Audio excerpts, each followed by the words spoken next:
এই জোনাই মহকুমাত ৰাইজৰ জ্ঞাতাৰ্থে আমি এভাগ বাৰ্তা প্ৰেৰণ কৰিব বিচাৰিছোঁ। সেইভাগ হৈছে জোনাই ভূখণ্ডত আজিলৈকে অসমৰ সৰ্ববৃহৎ জাতীয় অনুষ্ঠান, সৰ্ববৃহৎ অসমৰ আগশাৰীৰ অনুষ্ঠান আৰু এই অনুষ্ঠানৰ অসমত নামাকৰণ কৰি বীৰ লাচিত সেনা নামেৰে অসমত ইতিমধ্যে তেখেতসকলৰ নিজৰ দখলতা আৰু নিজৰ সক্ষমতা প্ৰদৰ্শন কৰিবলৈ সক্ষম হৈছে, যাৰ জৰিয়তে আজি আমাৰ জোনাই এই অঞ্চলৰ বহু যুৱক যুৱতীয়ে ইতিমধ্যে আৰু সদাশয় ব্যক্তিসকলে আমাৰ পৰামৰ্শ আমি বিচাৰিছোঁ, আমাক পৰামৰ্শ দিছে। তাৰ পৰিপ্ৰেক্ষিতত আজি আমি বীৰ লাচিত সেনা অসমৰ কেন্দ্ৰীয় সমিতিৰ বিষয়ববীয়াসকলৰ লগত আলোচনা কৰিছোঁ। আমি জোনাইত নৱগঠিত হিচাপে আমি বীৰ লাচিত সেনা অসম এই দলটি আমি গঠন কৰিব বিচাৰিছোঁ, যাৰ দলৰ লক্ষ্য উদ্দেশ্য এখন সাংস্কৃতিক ইতিহাসৰ স্বকীয়তা আৰু স্বতন্ত্ৰতা ৰক্ষা কৰা আৰু জোনাই অঞ্চলত বা অসম মুলুকত আজিলৈকে নিজৰ ভূখণ্ডক নিজৰ মাতৃভূমি বুলি যিসকল নাগৰিকে ইতিমধ্যে ভাবি লৈছে আৰু সেই মনোপুতেৰে অসমখনত বসবাস কৰি আছে, এই খিলঞ্জীয়া জনগোষ্ঠীসমূহক একত্ৰিত কৰিবৰ বাবে আমি জোনাইবাসী থলুৱা খিলঞ্জীয়া ব্যক্তিসকল হিচাপে খিলঞ্জীয়া হিচাপে আমি আজি জোনাইত এই দলটো গঠন কৰিব বিচাৰিছোঁ, যাৰ জৰিয়তে আমি এখন সুন্দৰ জোনাই সপোনৰ ৰচনা কৰিব বিচাৰিছোঁ। প্ৰকৃততে ক'বলৈ গ'লে বহু সাহিত্যিকসকলেও ইতিমধ্যে জোনাইখনক জোনবাই দেশৰ লগত তুলনা কৰিছে। গতিকে জোনাই সদায় শান্তি, জোনাইৰ স্বকীয়তা, জোনাইৰ মৰ্যাদা, জোনাইৰ সম অধিকাৰ, গণতান্ত্ৰিক আৰু স্বকীয়তা বজাই ৰাখিব পৰাকৈ এই দলটিয়ে, এই সংগঠনটিয়ে জোনাইখনক যাতে আৰু এখোজ শক্তিশালী কৰিব পাৰে, তাৰ মত পোষণ কৰি আজি আমি সংবাদ মেলৰ আয়োজন কৰিছোঁ। সংবাদ মেলৰ জৰিয়তে সকলো জোনাইবাসী ৰাইজক আমি সংগ্ৰামী অভিনন্দন জ্ঞাপন কৰিছোঁ আৰু তেখেতসকলৰ দিহা পৰামৰ্শ আমি কামনা কৰিছোঁ।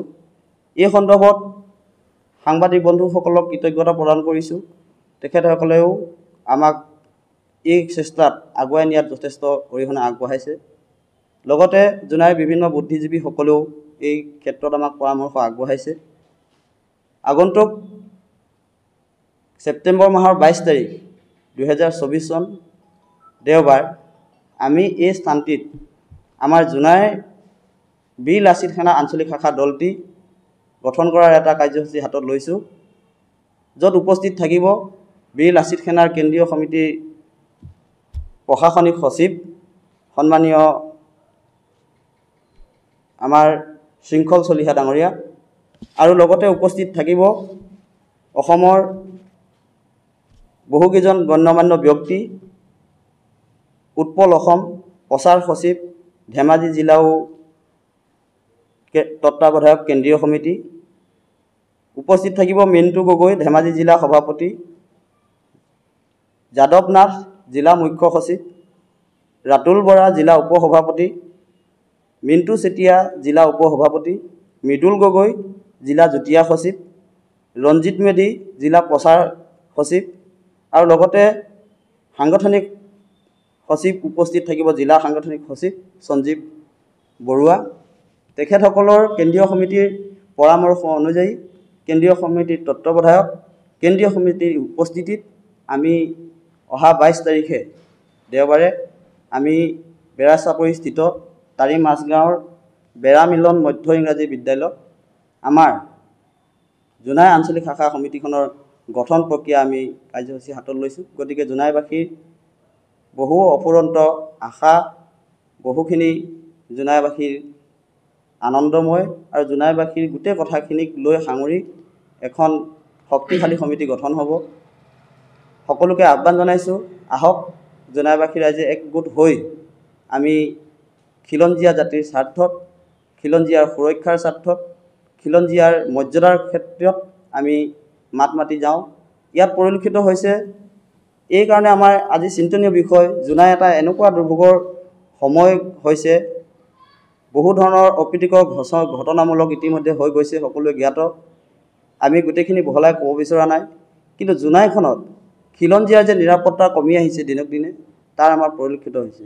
খিলঞ্জীয়াৰ নিৰাপত্তা আৰু খিলঞ্জীয়া যিসকল যুৱক যুৱতী নৱপ্ৰজন্ম উঠি আহিছে, তেখেতসকল সঁচাকৈ যে ইমান পিছ পৰি আছে, যাৰ জৰিয়তে আজি আমাৰ জোনাইত এখন ভাল তেনেকুৱা বিশ্ববিদ্যালয় বা ভাল তেনেকুৱা এখন চিকিৎসালয় আমি গঠন কৰিব পৰা নাই। এইবোৰ বৰ আমাৰ দুখৰ বিষয়। এইবিলাকৰ বিষয়ে আমাৰ বীৰ লাচিত সেনা অসমে প্ৰতিজ্ঞাবদ্ধ হৈছোঁ। আমি প্ৰতিটো সময়ত, প্ৰতিটো ক্ষণত আমি আগবাঢ়ি যাম, ৰাইজৰ হকে কাম কৰিম, জোনাইখনৰ উন্নতিৰ স্বাৰ্থত আমি কাম কৰিম, য'ত গণতান্ত্ৰিক সম অধিকাৰ সম মৰ্যাদা গোটেইখিনি থাকিব, সেইখিনিকে লগ কৰি আমি দলটি গঠন কৰিম বুলি আহিছোঁ। ইয়াৰ লগতে আমাৰ আজিৰ এই সংবাদমেলৰ জৰিয়তে কওঁ, আমাৰ মোৰ কাষতে বহি থকা সন্মানীয় মেচ কছাৰী ছাত্ৰ সন্থাৰ কেন্দ্ৰীয় সমিতিৰ সাংগঠনিক সম্পাদক শ্ৰদ্ধাৰ আমাৰ গোবিন মেচ ডাঙৰীয়া উপস্থিত আছে। তেখেতে আমাক যথেষ্টখিনি সহায় আৰু সহযোগ আগবঢ়াইছে। জোনাইবাসী, জোনাইস্থিত যিমানখিনি জাতীয় সংগঠন, দল সংগঠন আছে, সকলোৰে আমি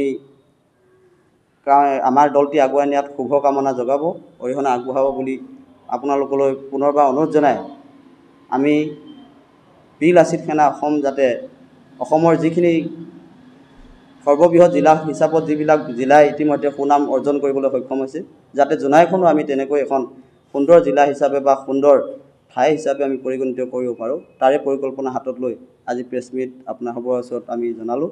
গতিকে আমি সকলো কাৰ্যসূচীতে আগন্তুক আমাৰ যি কাৰ্যসূচী, এই এদিনীয়া কাৰ্যসূচীৰে আমি অনুষ্ঠানটি আৰম্ভ কৰিব বিচাৰিছোঁ।